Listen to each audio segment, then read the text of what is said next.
வணக்கம். அரசியல வெறும் தேர்தல் ஜெயிக்கிறது தோக்குறதுன்னு மட்டும் பார்த்தா அது மேலோட்டமான பார்வை.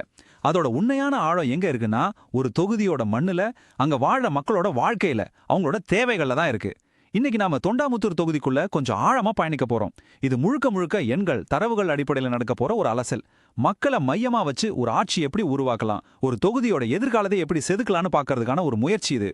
நம்மளோட இந்த அலசல 4 முக்கிய பகுதிகளா பிரிச்சிருக்கேன். முதல்ல மண்ணின் குரல், அதாவது மக்களோட பிரச்சனைகள் என்னன்னு நேரடியா புரிஞ்சுக்க முயற்சிப்போம். அடுத்து எண்களை படித்தல், தேர்தல் முடிவுகள், புள்ளி விவரங்கள் நமக்கு என்ன கதை சொல்லுதுன்னு பார்ப்போம். அதுக்கப்புறம் நம்பிக்கை பற்றாக்குறை, அந்த எண்கள் ஏன் அப்படி மாறுச்சு, அதுக்கு பின்னாடி இருக்கிற காரணங்கள் என்னன்னு ஆழமா பார்ப்போம். கடைசியா நிர்வாகத்திற்கான ஒரு வரைபடம். சரி, இவ்வளவு பிரச்சனைகள் இருக்கு, இதுக்கு ஒரு தீர்க்கமான தீர்வு என்னவா இருக்க முடியும், அதை பத்தி பேசுவோம். சரி, முதல்ல தொண்டாமுத்தூரோட கள நிலவரம் என்னன்னு பார்ப்போம். கோயம்புத்தூர் மாவட்டத்தில் இருக்கிற இந்த தொகுதி பெரும்பாலும் கிராமங்களை உள்ளடக்கிய ஒரு பகுதி. இங்க இருக்கிற மக்களோட வாழ்க்கை, பொருளாதாரம், ஏன் அவங்க கலாச்சாரம் கூட விவசாயத்தை சுத்தி தான் அமைஞ்சிருக்கு. இது அவங்களுக்கு வெறும் தொழில் கிடையாது, அது அவங்களோட ஒரு வாழ்க்கை முறை. தொண்டாமுத்தூர்னு சொன்னாலே நம்ம நினைவுக்கு வர்றது அங்க இருக்கிற பறந்து விரிஞ்ச தென்னந்தோப்புகளும் செழிப்பான விவசாய நிலங்களும் தான். பல தலைமுறையா இந்த மண் தான் அந்த மக்களை காப்பாத்திட்டு வந்திருக்கு. ஆனா இன்னைக்கு அந்த நிலைமை கொஞ்சம் கொஞ்சமா மாறிட்டு வருது. விவசாயம்ங்கிறது ஒரு பெரிய போராட்டமா மாறிடுச்சு. மக்களோட வாழ்வாதாரம் ஒரு கேள்விக்குறியாகி ஒரு விதமான நிச்சயமற்ற தன்மை அங்க நிலவிட்டு இருக்கு. இங்க இருக்கிற மக்கள் சந்திக்கிற முக்கியமான சவால்கள் என்னென்னு பாருங்க. தீராத குடிநீர் தட்டுப்பாடு, படிச்ச இளைஞர்களுக்கு உள்ளூர்ல வேலைவாய்ப்பு இல்லாதது, தரமான கல்வி கிடைக்காதது, மனுஷங்களுக்கும் வனவிலங்குகளுக்கும் நடக்கிற மோதல், அப்புறம் ஆரம்பிச்சதோட சரி பாதியில நிக்கிற உள்கட்டமைப்பு திட்டங்கள். இது எல்லாமே தனித்தனி பிரச்சனை கிடையாது. யோசிச்சு பாருங்க, இது ஒன்னோட ஒன்னு சங்கிலி மாதிரி இணைஞ்சிருக்கு. தண்ணி இல்லைன்னா விவசாயம் பண்ண முடியாது, விவசாயம் இல்லைன்னா வேலை இருக்காது, வேலை இல்லைன்னா இளைஞர்கள் வேற ஊருக்கு போயிடுவாங்க. 2017 500க்கும் மேற்பட்ட பெண்கள் குடிக்க தண்ணி கேட்டு நடுரோட்ல உட்கார்ந்து மறியல் பண்ணியிருக்காங்கன்னு இதை நாம ஒரு சாதாரண போராட்ட செய்தியா கடந்து போயிடவே முடியாது. தாய்மார்கள் அவங்க வீட்டு வேலையெல்லாம் விட்டுட்டு அவங்க குழந்தைகளோட தாகத்துக்காக தெருவுக்கு வராங்கன்னா அதுக்கு என்ன அர்த்தம்? முழு சிஸ்டமும் அவங்கள கைவிட்டுடுச்சுன்னு தானே அர்த்தம். இது வெறும் போராட்டம் இல்ல, உயிர் வாழறதுக்கான ஒரு குரல், கண்ணியமான வாழ்க்கைக்கான ஒரு போராட்டம். இப்போ மக்களோட இந்த உணர்வுகள் எல்லாம் எண்கள்ல எப்படி தெரியுதுன்னு பாப்போமா? களத்துல இருக்கிற இந்த கோவமும் விரக்தியும் வாக்கு பெட்டியில எப்படி வெளிப்பட்டிருக்கு?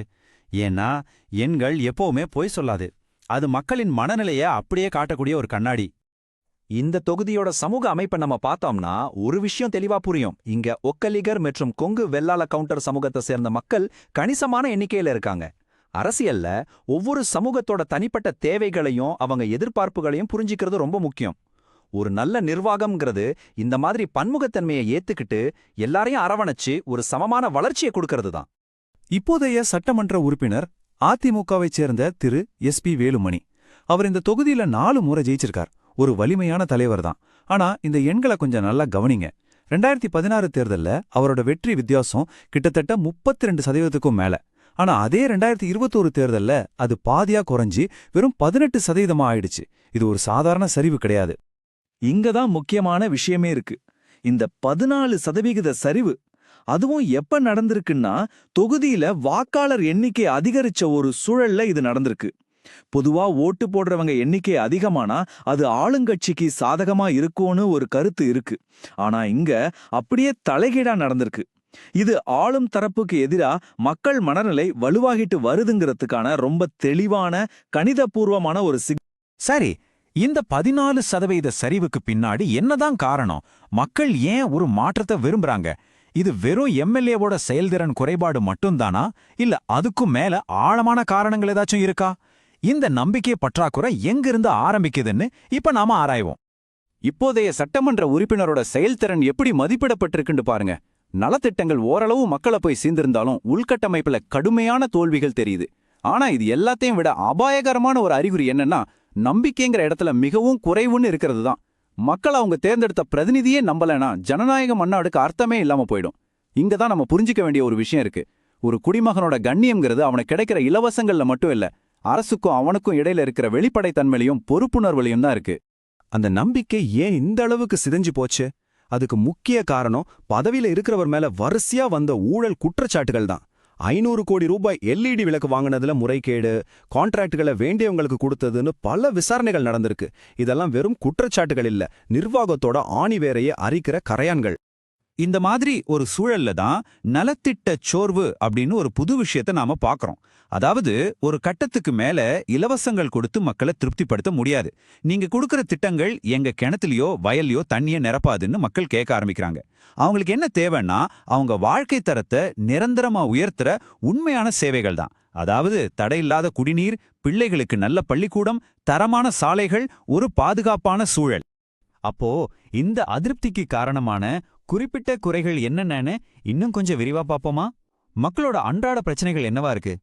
இதுதான் மக்களோட குறைகளோட ஒரு வெப்ப வரைபடம். தண்ணி பற்றாக்குறை எந்த அளவுக்கு போயிருக்குன்னா #நோ வாட்டர் நோ வோட், அதாவது தண்ணீர் இல்லைன்னா ஓட் இல்லைன்னு சமூக வலைதளங்கள்ல பேச ஆரம்பிச்சிட்டாங்க. குண்டும் குழியுமான சாலைகள், எரியாத தெருவிளக்குகள், அடிக்கடி வர்ற பவர் கட்டுன்னு அடிப்படை வசதிகள்ல ஏகப்பட்ட குறைபாடுகள். ஒரு பக்கம் வனவிலங்குகளால உயிர்க்கே ஆபத்து, இன்னொரு பக்கம் பிள்ளைங்களோட எதிர்காலத்துக்கு ஒரு நல்ல காலேஜ் கூட ஊர்ல இல்லைங்கிற கவலை. இது எல்லாமே ஒன்னா சேர்ந்துதான் அந்த 14% சரிவுக்கு காரணமா அமைஞ்சிருக்கு. பாருங்க, பிரச்சனைகளை வரிசையா சொல்றது ரொம்ப சுலபம். ஆனா ஒரு பொறுப்பான பகுப்பாய்வோட நோக்கம் அதுக்கான தீர்வுகளை சொல்றதுதான். இப்போ தொண்டாமுத்தரோட முக்கிய தேவைகளை சரி செய்ய தரவுகளோட அடிப்படையில உருவாக்கப்பட்ட ஒரு நிர்வாக வரைபடத்தை நம்ம பார்க்கலாம். இது ஒரு மும்முனை வளர்ச்சி திட்டம். இந்த தொகுதியோட 3 பெரிய நெருக்கடிகளான தண்ணீர், உள்கட்டமைப்பு, அப்புறம் வேலைவாய்ப்பு, இது 3ஐயும் நேரடியா சரி செய்யற மாதிரி இது வடிவமைக்கப்பட்டிருக்கு. 1. தொண்டாமுத்தோர் நீர் கட்டமைப்பு. 2. பொள்ளாச்சி நெடுஞ்சாலையை மேம்படுத்துறது. 3. ஒரு நவீன வேளாண் கண்டுபிடிப்பு பூங்கா அமைக்கிறது. இந்த ஒவ்வொரு திட்டத்தாலையும் கிடைக்க போற பலன்கள் என்னென்னு பாருங்க. எல்லாமே கணக்கிடக்கூடிய பலன்கள். நீர்க்கட்டமைப்பு திட்டம் மூலமா சுமார் 10,000 ஹெக்டேர் நிலத்துக்கு பாசன வசதி கிடைக்கும். இது விவசாயிகளோட வருமானத்தை நேரடியா உயர்த்தும். நெடுஞ்சாலையை சரி பண்ணா பயண நேரம் 30% குறையும், வியாபாரம் சுலபமாகும். ரொம்ப முக்கியமா அந்த வேளாண் தொழில்நுட்ப பூங்கா மூலமா சுமார் 800 படிச்ச உள்ளூர் இளைஞர்களுக்கு நல்ல சம்பளத்துல வேலை கிடைக்கும். ஆனா இந்த மாதிரி பெரிய நீண்ட கால திட்டங்கள் மட்டும் பத்தாது.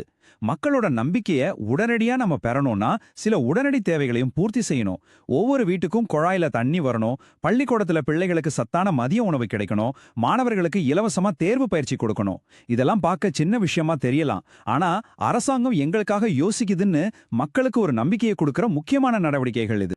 ஒரு வெற்றிகரமான தலைமைக்கு ஒரு முழுமையான பார்வை தேவை. அத நாங்க டிவிகே கோட்பாடுன்னு சொல்றோம். இது வெறும் திட்டங்களை செயல்படுத்துறத பத்தி மட்டும் இல்ல, ஆட்சியோட குணம் எப்படி இருக்கணுங்கிறத பத்தியும் சொல்லுது. ஊழலுக்கு எதிரா சிவனோட ஆக்ரோஷம் இருக்கணும். மக்களுக்கு விஷ்ணு மாதிரி நிலையான சேவைகளை கொடுக்கணும். பிரம்மாவை போல புதுமையான தீர்வுகளை கண்டுபிடிக்கணும். சமூகத்துல நலிவடைஞ்சவங்கள துர்க்கைய போல பாதுகாக்கிற ஒரு மனப்பான்மை வேணும். இந்த 4 குணங்களும் ஒன்னா சேரும்போதுதான் ஒரு நல்லாட்சி மலரும். இந்த மேற்கோள் தான் இந்த புதிய நிர்வாக அணுகுமுறையோட மொத்த சாராம்சம். தேர்தல்ல ஜெயிக்கிறதுங்கிறது ஒரு நாள் நிகழ்வு. ஆனா ஆட்சி செய்யறதுக்கான உரிமையை பெறுறதுங்கிறது மக்களோட நம்பிக்கையை ஒவ்வொரு நாளும் சம்பாதிக்கிறது. இது அதிகாரத்தை பத்தினது இல்ல, பொறுப்பை பத்தினது.